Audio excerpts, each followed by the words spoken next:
Hey, Dan Passarelli. Here we go for another week and one day down in it of that. The S&P 500 today was a frickin' sleeper. Goodness gracious. I mean, look at the volume on this thing. It was one of the lowest volumes in the last 6 months.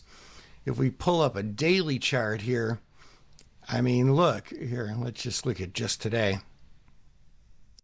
Totally sideways, totally boring, nothing going on. And that's because if you pull up the news, the only thing that comes up as something to talk about is the whole Russia-Ukraine thing, which is an important world event, but is not really doing much to drive the market right now, at least not these discussions. So what's interesting today? Well, here's what's interesting. Implied volatility. Now, there's a lot of people who will say the only way to make money in options is by selling them, which is often the case. And the reason for that is implied volatility tends to be overpriced as time goes by. Right now, we see that the historical volatility is about 10.5, just about 10.5, 10.4. And if you look at the volatility chart, it looks like implied volatility is above historical, as the anecdote says. But if we drill down a little bit and go to the actual volatilities in the actual option chains where we can actually sell them, the 3-day options, they're decidedly below 10%.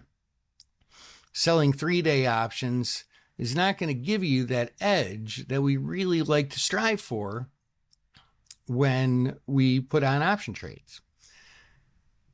If we go out a little bit farther in time, the 4-day ones that expire Friday are interestingly a little bit higher. Maybe that's because we'll have the Jackson Hole speeches digested by then, I guess. But then once we get into next week, volatility is cheap to flat. And so what does that mean? That means a lot of the volatility selling strategies, they're not going to be overly beneficial. They'll be maybe a fair value trade at best. Buying options could be actually an even better situation than selling them in a couple of these near-term expirations. So I say that to help guide your strategies for the week. Instead of selling, look towards buying some. I talked about the desire to hedge when you have the opportunities. Hedges are cheap right now.